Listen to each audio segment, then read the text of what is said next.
शिवचरित्र यात पाहूया सुरतची पुन्हा मोहीम, किल्ले जंजिरा. चला तर मग शिवचरित्राचा परिचय करूया. मोगलांविरुद्धच्या मोहिमेचा नारळ खऱ्या अर्थानं सिंहगडाच्या दमदार विजयानं फुटला. महाराजांनी आता ठरवलं की पुरंदरच्या तहामध्ये गमवलेले किल्ले आणि आसपासचा मुलूक टप्प्याटप्प्याने जिंकायचा आणि औरंगजेब बादशहाला हादरा द्यायचा. त्याप्रमाणे बैठका झाल्या आणि आदेश सुटले. तयारी झाली. तोफा धडधडू लागल्या. भगवे झेंडे घेतलेले घोडेस्वार सुसाट सुटले. तरुण रक्ताच्या मावळ्यांची फौजेत भरती झाली. आपापल्या जबाबदाऱ्या समजून दिल्या. आखणी झाली. उत्तम मुहूर्त पाहून मोहिमेला सुरुवात देखील झाली. सिंहगडा पाठोपाठ महाराजांनी पुरंदर काबीज केला. नंतर लोहगड, तुंग, तिकोणा, विसापूर, चाकण, राजमाची, चांदवड, तर तिकडे कोकणात माहुली, कर्नाळा पाठोपाठ कल्याण आणि भिवंडीचा मुलूक जिंकून तो स्वराज्यात आणला. अनेक किल्ल्यांवर आता पुन्हा भगवे निशाण फडकू लागलं. महाराज जणू झपाटल्यासारखे मोहिमा आखत होते. त्यांना आता क्षणाचीही उसंत नव्हती. महाराजांच्या या विजया मोहिमांची बित्तम बातमी औरंगजेबाला मिळत होती. परंतु हाताच्या मुठी वडण्यापलीकडे तो काहीच करू शकत नव्हता. याच वेळी महाराष्ट्रात हे मोगल सरदार काय करत होते तर ते एकमेकांशी भांडत होते. त्यांच्यात एकवाक्यता नव्हती आणि याचाच फायदा महाराजांनी घेण्याचं ठरवलं. पुरंदरच्या तहानंतर आणि आग्र्याच्या मोहिमेनंतर स्वराज्याची खूप हानी झाली होती. वारंवार संकटाच्या मालिकांमुळे स्वराज्याकडे लक्ष देता येत नसल्यामुळं आर्थिक हानी देखील झाली होती. आता ही आर्थिक हानी जी आहे ती आर्थिक भरून कशी काढायची, तर पुन्हा सुरतेवर स्वारी करण्याचा विचार महाराजांनी केला. दिवस निवडला विजयादशमीचा, 2 ऑक्टोबर 1630चा. यापूर्वी 3 वर्षापूर्वी महाराजांनी अशीच सुरतेवर स्वारी केली होती. आता पुन्हा या निमित्तानं दसऱ्याच्या दिवशी सुरतेवर हल्ला करून सोनं लुटायचं नक्की केलं. सुरतेच्या मोहिमेचा अंदाज टोपीकर इंग्रजांना नेमका लागला. ते प्राणपणाने आपल्या वखाऱ्यांचे रक्षण करू लागले. त्यांच्या विरुद्ध मराठ्यांनी जोरदार मोहीम उघडली. परंतु इंग्रज काही मागे हटेना. आधुनिक बंदुकीच्या साह्याने ते प्रतिकार करू लागले. महाराज आश्चर्यचकित झाले. हे इंग्रज भविष्यात आपल्या सर्वांना डोईजड ठरणार आणि संपूर्ण देशावर आपली सत्ता गाजवणार याचा अंदाज महाराजांना त्याच वेळी आला. महाराजांनी वर्तवलेले भाकीत अंदाज पुढे कसे बरोबर ठरले आपण सर्वच जण जाणतो. महाराजांना दूरदृष्टी होती. परंतु त्याही परिस्थितीत मराठ्यांनी मोठा पराक्रम करीन इंग्रजांना नमवलं. मोगल सरदारांना धूळ चारून प्रचंड लूट घेऊन राजगडावर महाराज परतले. सुरतेवरची स्वारी ही औरंगजेबाच्या जिव्हारी लागली. महाराजांनी अगदी योग्य विचार करूनच ही मोहीम आखली होती. आग्र्याला भर दरबारात झालेला अपमान, झालेली दगाबाजी, अविश्वास, विश्वासघात या साऱ्याचा सूड महाराजांना उगवायचा होता. तो सूड अशा प्रकारे उगवला गेला. बादशहाला जरब देखील बसली. महाराजांना ज्याप्रमाणे गडकोट किल्ल्यांचं आकर्षण होतं त्याप्रमाणे ग्रहताऱ्यांचे अमर्याद पसरलेल्या अवकाशाचं देखील वेळ होतं. त्यांचा ग्रहांचा अभ्यास देखील होता. तुम्हाला माहित आहे का? हो, सुरतेवरचा हल्ला, अफजलखानाचा वध, शाहिस्तेखानावर हल्ला, सिंहगडावर स्वारी, पन्हाळगडामधून पलायन, अगदी आग्र्याहून केलेली सुटका, अशा वेगवेगळ्या चित्तथरारक प्रसंगाच्या वेळी अवकाशात ग्रहांची स्थिती अगदी सारखी होती. म्हणजे या संकटातून सुटण्यासाठी ती पोषक वेळ होती. ती महाराजांनी बरोबर निवडली आणि त्यातून ते सही सलामत सुटले, विजयी झाले. यामधून शिवरायांची वैज्ञानिक दृष्टी किती प्रगल्भ होती याचा प्रत्यय आपल्याला येतो.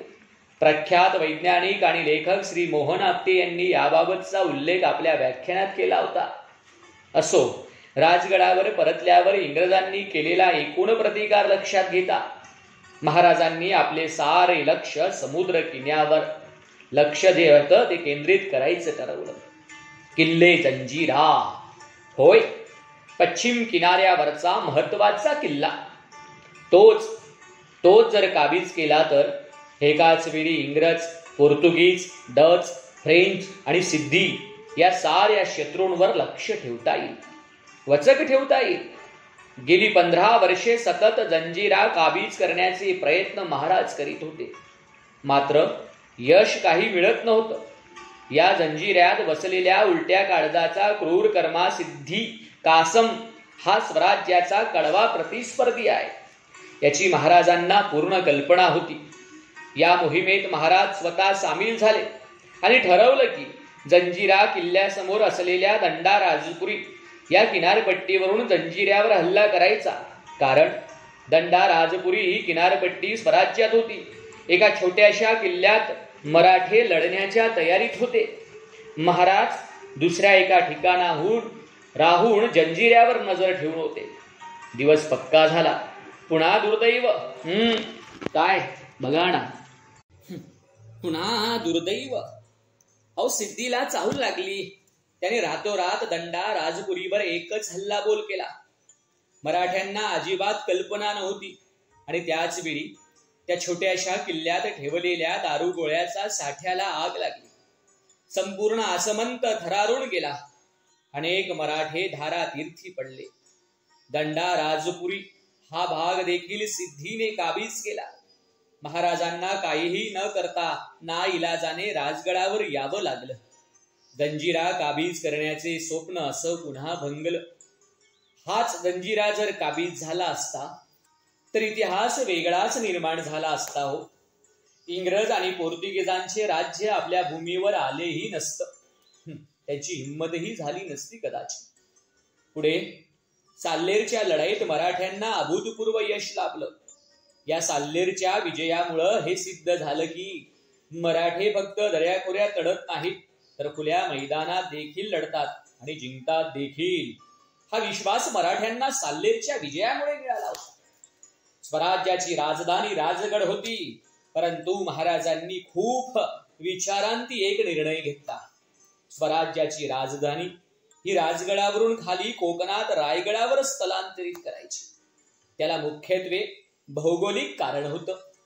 रायगडावर हल्ला करताना दुश्मन 10 वेळा विचार करीत, कारण रायगडाच्या आजूबाजूला पडलेले अनेक उत्तुंग शिखरांचे, किल्ल्यांचे रिंगण, अनेक छोट्या मोठ्या डोंगरांचा पडलेला विळखा, तेथील खोऱ्यात पसरलेलं निबिड जंगल, दुर्गम वाटा, कडे कपाऱ्या अशा दुर्गम भागात मुलखात किल्ल्यावर चढाई करण्यासाठी तोफा, हत्ती आणता येणार नाही.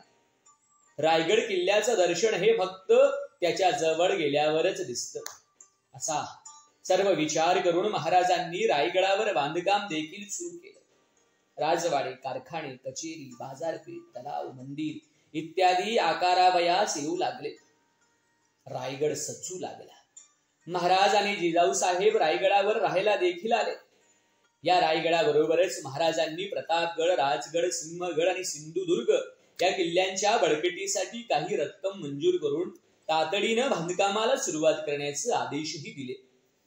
सुरतेमधून लुटलेला खजिना स्वराज्याच्या रक्षणासाठी हा असा वापरला गेला. स्वराज्यातील या घडामोडींवर गनिमाचे अर्थातच लक्ष होतच. या 20-25 वर्षांच्या कालावधीत मोगल, विजापूरकर, इंग्रज, पोर्तुगीज यांना महाराज काय चीज आहे हे बरोबर उमगलं होतं. शिवाजी महाराज एक महापराक्रमी योद्धा, मुत्सद्दी, विचारी, कुशल सेनापती आहे. त्याची सर्वप्रथम जाणीव स्वराज्यावर वेळोवेळी हल्ला करणाऱ्या गनिमांना झाली. अरे, प्रत्यक्ष औरंगजेब आणि त्याचे क्रूर सरदार यांना तर ही जाणीव तीव्रतेनं झाली. त्याचवेळी स्वराज्यातील समस्त रयतेच्या मनात महाराजांबद्दलचा आदर अधिकच वाढला. हा आमचा राजा आहे आणि तो आमच्या रक्षणासाठी लढतो, या भूमीसाठी लढतो. स्वराज्यातील प्रत्येक रयतेला महाराजांबद्दल हा अभिमान होता.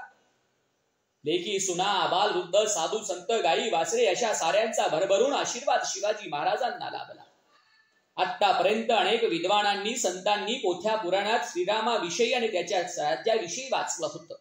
मात्र रामराज्य म्हणजे काय हो, ते नेमके कसं असतं याचा प्रत्यक्ष अनुभव स्वराज्यातील रयतेला आला. त्यांना अतीव समाधान झालं. शिवाजी महाराजांचं राज्य हे खरोखरच रामराज्य आहे याचा त्यांना साक्षात्कार झाला. जमा केलेल्या संपत्तीचा विनियोग महाराजांनी फक्त आणि फक्त स्वराज्याच्या हितासाठीच वापरला. स्वतःसाठी, स्वतःच्या सुखासाठी कधीच नाही. उपभोग शून्य राजा कसा असावा तर तो शिवाजी महाराजांसारखा अशी कीर्ती दाही दिशांना दुमदुमत होती. उगा चला तर मग अशाच पार्श्वभूमीवर महाराजांना रायगडावर एक अभिनव पत्र आलं. काय होतं त्या पत्रात? हे हिंदवी स्वराज्य टिकविण्यासाठी, स्वराज्य स्थापण्यासाठी महाराजांनी आतापर्यंत जे जे शौर्य गाजवलं ते काही कष्ट घेतले, जे काही कष्ट घेतले, गणिमांना हुसकावून लावलं, याचं सार वर्णन स्वराज्याचा तो प्रवास काव्य रूपात पत्रात रेखाटला होता. या पत्रातील एक एक शब्द जणू एखाद्या अभेद्य किल्ल्यावरचा कणखर चिराच, आणि या शब्दांना सुगंध कुठला तर बलिदानातल्या रक्ताचा. शिवाजी महाराजांबद्दलचा आदर, प्रेम, ममत्व कवितेत ठाई ठाई दिसत होतं. महाराजांचे डोळे पाणावले. काय होतं ते वर्णन? वाचा जरा. सहज सोपी सुंदर ओघवती शब्दगळा पहा ना. काय होते म्हणतात त्या पत्रात? निश्चयाचा महामेरू, बहुत जनांसी आधारू, अखंड स्थितीचा निर्धारू, श्रीमंत योगी. नरपती, हयपती, गजपती, गणपती, भूपती, जडपती, पुरंदर आणि शक्ती पृष्ठभागी, यशवंत, कीर्तिवंत, सामर्थ्यवंत, वरदवंत, पुण्यवंत, नीतिवंत, जाणता राजा, आचारशील, विचारशील, दानशील, धर्मशील, सर्वज्ञपणे सुशील, सकळा ठाई, धीर, उदार, गंभीर, शूर, क्रियेसी तत्पर, सावधपणे नृपवर तुच्छ केले. देव धर्म करावया संरक्षण, हृदयस्थ झाला नारायण, प्रेरणा केली. या भूमंडळाचे ठाई धर्म रक्षी ऐसा नाही, महाराष्ट्र धर्म राहिला काही तुम्हा कारणे. कित्येक दुष्ट संहारिला, कित्येकासी धाक सुटला, कित्येकास आश्रयो झाला शिवकल्याण राया.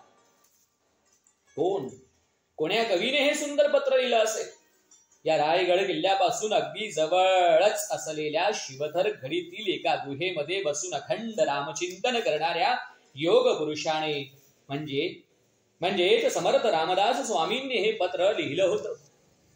धर्म प्रसारासाठी सुख उपभोगाचा त्याग करून देशभर भ्रमंती करणारे, तसेच शक्तीची उपासना आणि जगाचा व्यवहार दासबोधातून सर्वसामान्यांना शिकविणारे समर्थ रामदास स्वामी हे कधी काळी महाराजांना भेटले असते?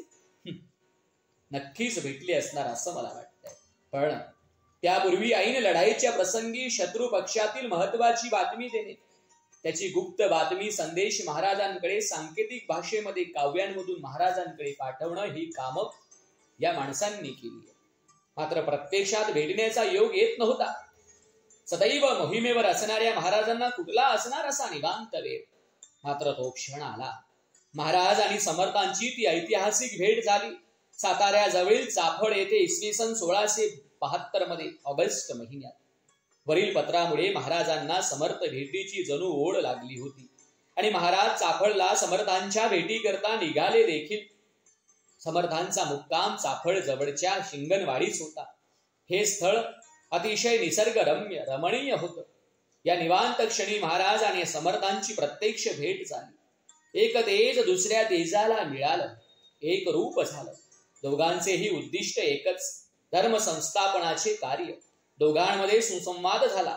महाराजांनी महाराष्ट्रातील स्वराज्यातील एकंदर परिस्थिती सांगितली आणि हे कार्य पूर्णत्वाला जावं म्हणून महाराजांनी समर्थांकडे आशीर्वाद मागितला. संवादानंतर महाराजांना गुरुपदेश देण्याचे समर्थांनी मान्य केलं. या दिवशी महाराज खऱ्या अर्थानं श्री समर्थांचे शिष्य झाले. या भेटीमध्ये समर्थांनी राज्य व्यवहारासंबंधी, लोकसंग्रहासंबंधी, राजकारण, समाजकारणाविषयी मोलाची सूत्रे सांगितली. समर्थांनी अगदी मोजक्या शब्दात महाराजांना उपदेश दिला. समर्थ काय सांगतात? तुमचा मुख्य धर्म राज्यासन करून धर्म स्थापना, देवादिकांची सेवा, प्रजेची पीडा दूर करणं, रक्षण करावे. हे व्रत संपादून त्यात परमार्थ करावा. तुम्ही जे मणी धरलं ते सिद्धीस पावविल. काही दिवस समर्थांच्या कृपाछायेत राहून महाराज पुन्हा रायगडास परत आले. स्वराज्याच्या वेशीवरचा महत्वाचा किल्ला म्हणजे किल्ले पन्हाळगड, तो मात्र काही स्वराज्यात नाही याची महाराजांना रुखरुख लागली होती.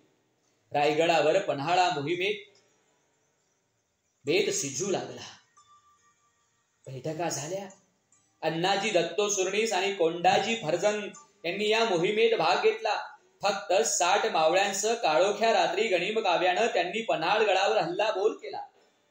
काय समजायच्या आतच मोठी लढाई झाली हो. किल्लेदार ठार झाला आणि पन्हाळगड स्वराज्यात दाखल झाला. महाराजांना खूप आनंद झाला. मात्र पन्हाळगड हातातून गेल्यावर विजापूरचा आदिलशाह स्वस्थ बसणार नाही.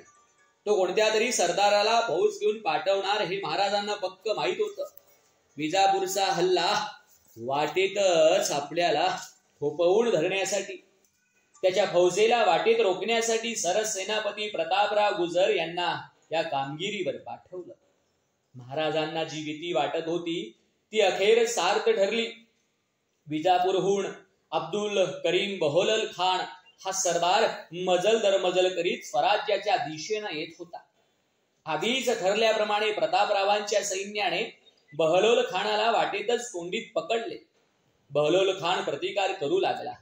मात्र मराठ्यांच्या पराक्रमापुढे त्याचं काहीच चालेना. त्याचा दारुण पराभव झाला. त्यावेळी मुलखात प्रचंड उन्हाळा होता. पाण्या वाचून त्याचं सैन्य तडफडू लागलं.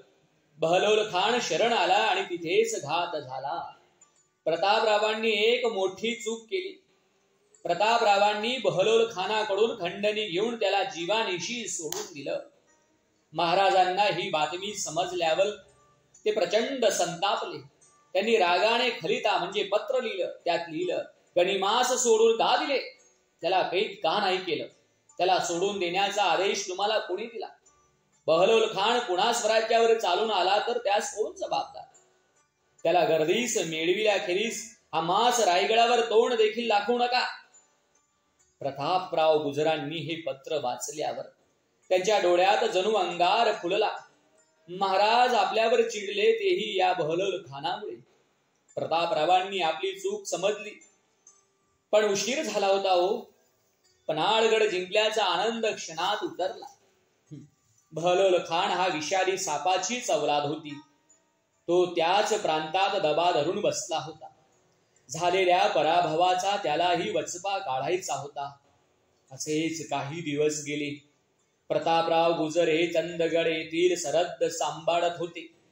त्याच कालावधीत महाराजांच्या जीवनचरित्रानं विलक्षण प्रभावित होऊन थेट औरंगजेबाच्या राज्यातून एक कवी रायगडावर आला. या कवीवर जणू साक्षात सरस्वती प्रसन्न होती. बरं, हिंदी भाषेचा सुंदर लहेजा, शब्दालंकार तो कागदावर झरझर लिहित असे. या महाकवीचं नाव कवी भूषण. महाराजांच्या एकूण जीवन प्रवासावर या कवीनं शिवराज भूषण हे अजरामर काव्य लिहिलं. महाराजांना ते अतिशय आवडलं देखील. रायगडावर या महाकवीचा यथोचित सन्मान करण्यात आला. अनेक विद्वान, कवी, लेखक, तत्वचिंतक, संत महाराजांना जणू देवरूपात पाहत होते. त्यांच्यावर कवणे पोवाळे रचले जात होते. महाराजांच्या अद्भुत विलक्षण पराक्रमाच्या वार्ता दूर उत्तरेत दक्षिणेत दुमदुमत होत्या. औरंगजेब, निजाम, इंग्रज, सिद्धी यांच्या विरुद्ध एकाच वेळी झुंजणारा हा पराक्रमी योद्धा आहे तरी कोण, ह्याबद्दलची उत्सुकता अखिल भरतखंडात राहणाऱ्या प्रत्येकाला होती. याच वेळी बादशहाच्या आग्र्यात, दिल्लीत काय परिस्थिती होती? औरंगजेबाने काशी क्षेत्रात, पंजाबात अनेक साधू संतांच्या कत्तली केल्या होत्या. तीर्थक्षेत्रे नासवली होती. जे जे हिंदू धर्माचे असेल तो ते उद्ध्वस्त करीत होता. अगदी अशाच पार्श्वभूमीवर शिवाजी महाराजांची कहाणी, हिंदू राष्ट्र निर्माण करण्यासाठी जन्मलेल्या राजाची कीर्ती ऐकून या राजाला एकदा तरी भेटावं अशी मनाची इच्छा प्रकट करून साक्षात श्री काशी क्षेत्रातील अग्रपूजेचे अधिकारी ज्ञानभास्कर, वेदांत सूर्य, श्रीमंत विश्वेश्वर भट्ट दिवाकर उर्फ गागा भट्ट हे स्वतः महाराजांच्या दर्शनासाठी रायगडास येण्यास निघाले. वेदमूर्ती गागाभट्ट हे खरे तर मूळचे पैठणचेच, मात्र यादवांचे राज्य सुलतानांनी उद्ध्वस्त केले. त्यामुळे ही मंडळी पुढे काशी क्षेत्री जाऊन राहिली. आता तर औरंगजेबाने काशीही उद्ध्वस्त केली. प्रत्यक्ष वेदमूर्ती गागाभट्ट आपल्याला भेटायला येणार म्हटल्यावर महाराजांना खूप आनंद झाला. रायगडावर महाराजांनी गागाभट्टांचं अतिशय श्रद्धेनं यथोचित स्वागत केलं, सन्मान केला आणि त्यांची पूजा केली. गागाभट्ट संतुष्ट झाले. शिवाजी महाराजांचं वैभव पाहून समाधानी झाले. शिवाजी महाराज हा खरोखरच एक महापुरुष आहे याची त्यांना खात्री पटली. महाराजांचा राज्यकारभार, लोकसंग्रह, न्यायनिवाडा, प्रशासन, त्याचं सैन्य, आरमार, किल्ले, समृद्ध ज्ञानाचा खजिना वगैरे पाहून गागाभट्ट दिपून गेले. त्यांनी महाराजांचे उदार अंतःकरण ओळखले. या राजाने सुलतानशाही मोडून स्वराज्य निर्माण केले, तेही शून्यातून. हे कार्य श्रीरामानं केलं, श्रीकृष्णानं केलं, तेच पवित्र कार्य शिवाजी महाराज करीत आहे. मग या पुण्यपुरुषाला, सार्वभौम राजाला बसायला सिंहासन नाही. गेल्या 300 वर्षात असा राजा झाला नाही. प्राचीन भारतातील अनेक थोर राजांच्या तोडीचं काम या शिवाजी राजानं केलं. सुलतानशाहीनं उद्ध्वस्त केलेल्या अंगणात या राजानं संस्कृतीचे तुळशी वृंदावन उभारलं. देवघरातले देव हसले. गाई, वासरे, लेकी, सुना, आबाल थोर मंडळी समाधानानं आणि स्वाभिमानानं या स्वराज्यात राहू लागली. कोणामुळे झालं हे? शिवाजी राजांमुळे. त्यामुळे छत्र सिंहासनाशिवाय या राजाला पूर्णत्व येणार नाही. राजा, तू स्वतःला राज्याभिषेक करून घेतला पाहिजे. संस्काराशिवाय मान्यता नाही. शिवाजी राजे, हे तुमचं कर्तव्यच आहे. स्पष्ट शब्दात गागाभट्टांनी महाराजांना आग्रहानं सांगितलं. राज्याभिषेकाची बातमी हळूहळू रायगडावर आणि मराठी मुलकात दरवळू लागली. तेव्हा ही बातमी जिजाऊ साहेबांना कळली, तेव्हा त्यांच्या मनात कोणते भाव प्रकट झाले असतील. आपला इवलासा शिवबा इतका मोठा झाला, सार्वभौम राजा होणार, राज्याभिषेक होणार, किती आनंद झाला असेल त्या माय माऊलीला.